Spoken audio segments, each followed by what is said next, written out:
Hola, buenas tardes. Somos alumnos de la carrera de Ingeniería Civil Industrial Plan Prosecución.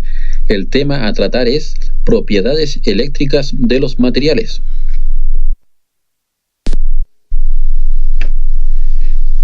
¿Qué es la electricidad? La electricidad es una forma de energía con numerosos efectos, ya sean luminosos, mecánicos, químicos, térmicos, entre otros, y también llamado fenómeno físico, cuyo origen son las cargas eléctricas. Está presente en la naturaleza en fenómenos atmosféricos, como los rayos, en procesos biológicos como el sistema nervioso central, y también presente en la fabricación de una gran cantidad de máquinas, ya sean industriales o de uso doméstico. También presente en el cableado eléctrico. La carga eléctrica es una propiedad de algunas partículas subatómicas. Existen dos tipos de cargas: las cargas positivas y cargas negativas. Las cargas de signos iguales se repelen y las cargas de signo opuesto se atraen. ¿Pero por qué sucede esto? Es una buena pregunta. Sin profundizar ni desviarnos del tema, diremos que esto se estableció hace bastante tiempo por medio de múltiples experimentos y observaciones.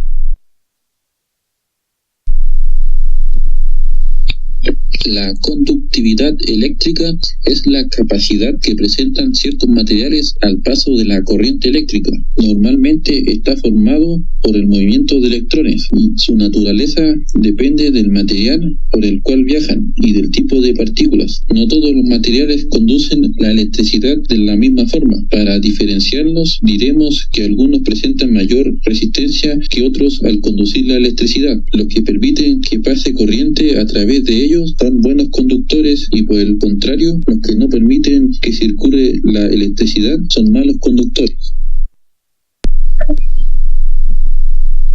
Veamos el siguiente ejemplo sobre la conductividad eléctrica. Si se tiene un electrón que circula a través de un conductor, en este caso se representa como un vehículo que circula a través de una carretera. En el primer ejemplo, el vehículo no presenta obstáculos o resistencia en su camino, por ende presenta una alta conductividad y se representa como una mayor velocidad en el camino. En el siguiente ejemplo, hay mayor resistencia o obstáculos en el camino, por ende la velocidad del vehículo es menor o su conductividad es menor. En el último ejemplo, la resistencia se mantiene, pero aparece un obstáculo, por ende el vehículo no circula, es decir, no tiene conductividad eléctrica. En estos tres ejemplos se representa la corriente eléctrica, pero para representar el voltaje se añaden más vehículos, es decir, mayor cantidad de electrones. Estructura atómica. Como sabrán, un átomo se encuentra conformado por neutrones, protones y electrones, girando alrededor del átomo. Acá solo representaremos al último electrón de valencia, es decir, el electrón que se encuentra más alejado al átomo, o a su núcleo.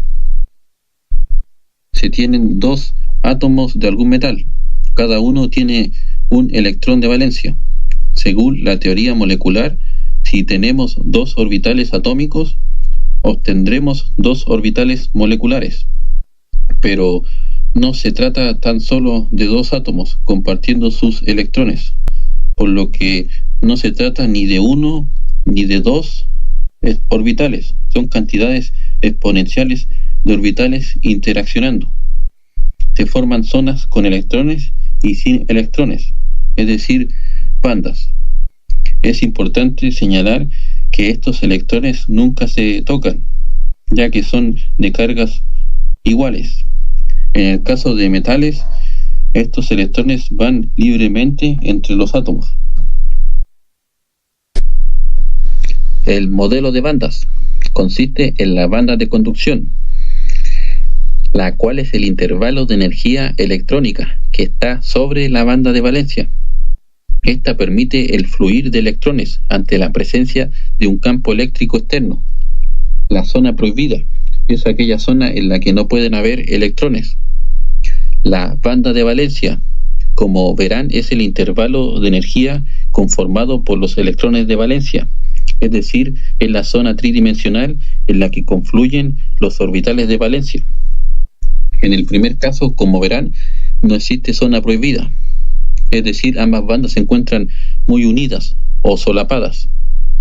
El electrón de valencia abandona su orbital, pasando a la banda de conducción fácilmente, dejando un espacio libre para que otros electrones lo ocupen. Aquí hay mayor cantidad de electrones. En el siguiente caso es muy similar, pero al existir una zona prohibida o mayor distancia entre las bandas, solo unos pocos electrones pasan. Y por último, en el caso de un aislante, la distancia de separación es muy grande. Solo pasan unos pocos electrones en casos excepcionales, con la ayuda de agentes externos, como una mayor intensidad de corriente.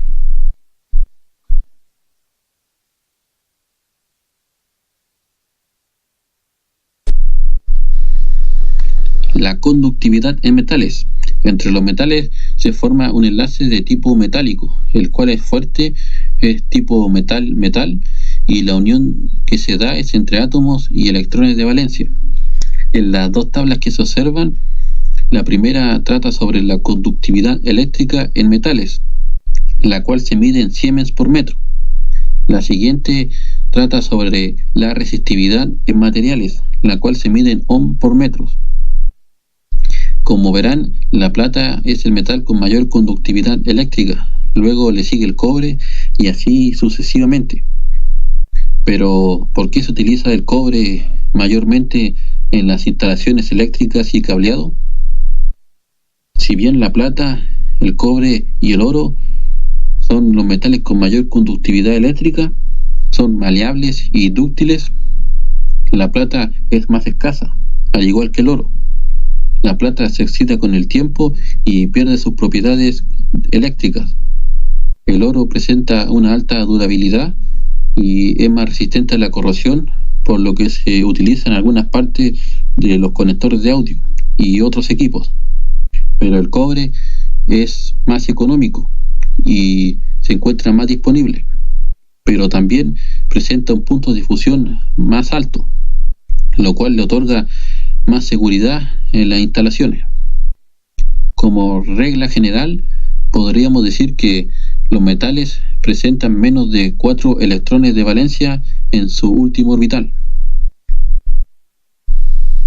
Hablando de los semiconductores, vamos a decir que su conductividad eléctrica es inferior a un metálico, pero es superior a un aislante. Dentro de los semiconductores tenemos el germanio, tenemos el selenio y también el silicio. Este último es el más utilizado porque es el que se encuentra con mayor abundancia dentro de la naturaleza y su costo de extracción es menor. Otra característica que vamos a decir de estos elementos es que todos poseen 4 electrones en su última órbita, o sea, tienen 4 electrones de valencia. Tenemos 5 átomos. Cada uno de estos dijimos que tenía 4 electrones de valencia. Y también podemos mencionar que cuando se unen de esta forma también poseemos enlaces covalentes. Tenemos 1, 2, 3 y 4 enlaces covalentes. Ya en el año 1917, Herbert Newton Lewis dice que cuando un átomo posee en total 8 electrones en su última órbita genera una saturación de valencia. ¿Qué quiere decir esto? Que no hay ningún electrón que quede libre y que pueda generar algún tipo de corriente, generando así una estabilidad química dentro de la estructura. A esto le vamos a indicar que es un aislante intrínseco.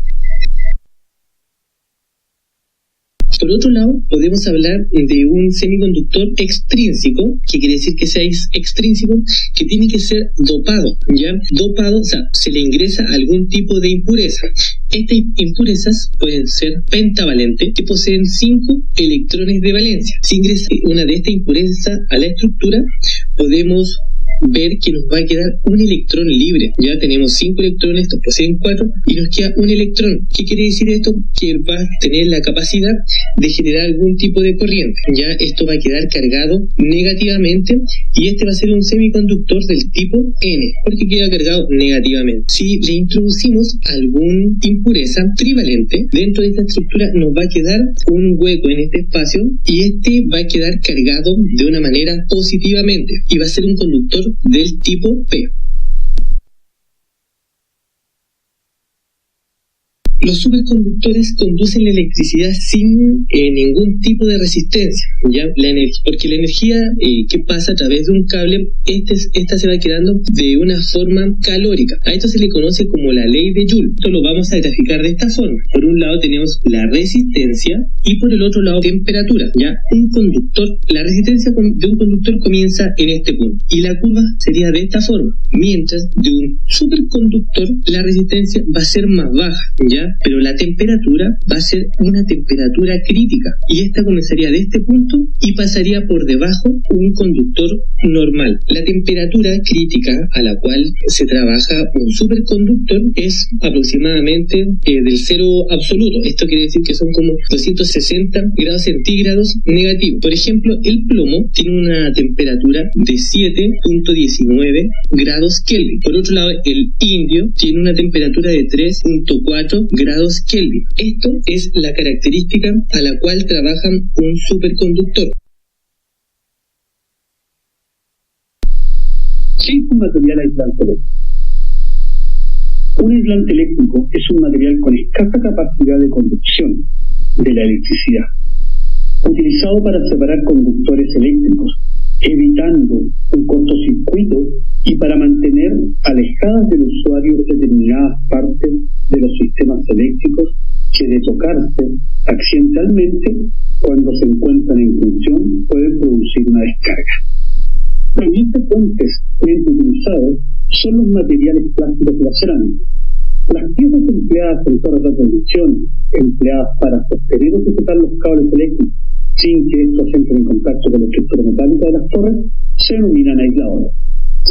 Bueno, la condición de aislante de un material no hace que no deje pasar nada de electricidad, pero los electrones que pasan lo hacen con una fuerza de 22,5 por 1024 veces menor que en el caso de los buenos conductores eléctricos, que en este caso son plata o el cobre.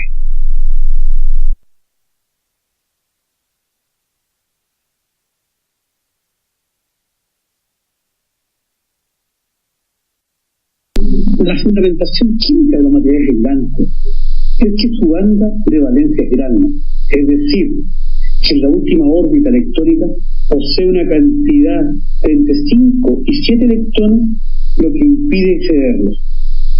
Esta sección es la que fundamenta la capacidad de conducir la electricidad, por lo que su ausencia hace que se trate de un elemento aislante. Debe decirse, por otra parte, que existen algunos materiales que son aislantes, pero solo bajo ciertas condiciones.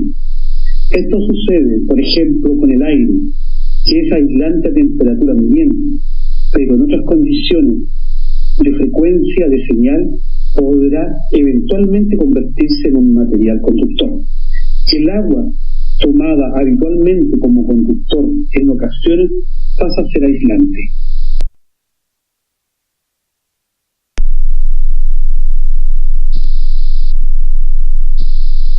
Entre los materiales aislantes que podemos destacar es la madera, conductora por tener sales y humedad, utilizada frecuentemente en diferentes estructuras y postes. Los plásticos, uno de los mejores aislantes, pues la estrechez de la unión de sus partículas hace que sea casi imposible que se liberen electrones. Los cerámicos, buen aislante con una baja absorción de humedad y con una gran resistencia al impacto, se utiliza con frecuencia en la industria electrotécnica. Y finalmente podemos mencionar el vidrio, aislante de corta y mediana tensión, que no absorbe la humedad, pero está propenso a golpes y roturas. ¿Qué es la electricidad? Es un fenómeno que ocurre en determinados cristales, que al ser sometidos a tensiones mecánicas en su masa, adquieren una polarización eléctrica y aparece una diferencia de potencial y cargas eléctricas en su superficie. Este fenómeno también ocurre a la inversa. Se deforman bajo la acción de fuerzas internas al ser sometidos a un campo eléctrico. El efecto piezoeléctrico es normalmente reversible. Al dejar de someter los cristales a un voltaje exterior o campo eléctrico, recuperan su forma. Los materiales piezoeléctricos son cristales naturales o sintéticos que carecen de centro de simetría. Una comprensión o un cizallanamiento provocan disociación de los centros de gravedad, las cargas eléctricas, tanto positivas como negativas. Como consecuencia, en las masas aparecen dipolos elementales y por influencia en las superficies enfrentadas surgen cargas de signo opuesto.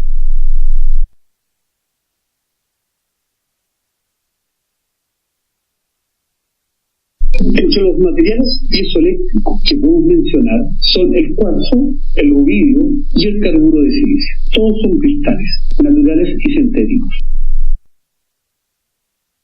Al estudiar los materiales piezoeléctricos, uno piensa que esto es algo novedoso o algo innovador, pero recayéndonos y pensando en el pasado, no es tanto, porque incluso todos hemos tenido alguna vez en la mano un generador piezoeléctrico. No es imposible, en absoluto. Por ejemplo, habían tarjetas de felicitaciones que al abrirte hacían sonar una canción. Bueno, si tú la has tenido, ya has tenido un generador piezoeléctrico. Se trata de un objeto que emite un sonido determinado cuando se le aplica una corriente o voltaje preciso. La deformación lo que produce una vibración y un sonido en el aire. Otra de las aplicaciones más extendidas de este tipo de cristales sucede con los encendedores eléctricos.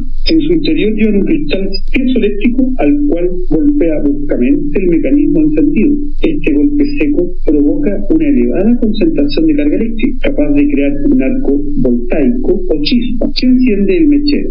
Bueno, volvamos al proceso de la tarjeta de felicitación. El bombeo piezoeléctrico es un tipo de generación de energía por pulso que consiste en deformar o apretar un material piezoeléctrico una serie de veces por minuto para cargar una batería. Debido a que cuantas más fuerza o peso apliquemos sobre el piezoeléctrico, más energía generamos.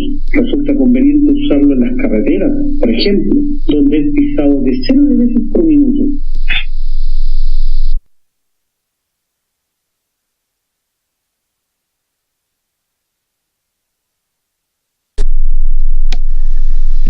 Gracias por su atención.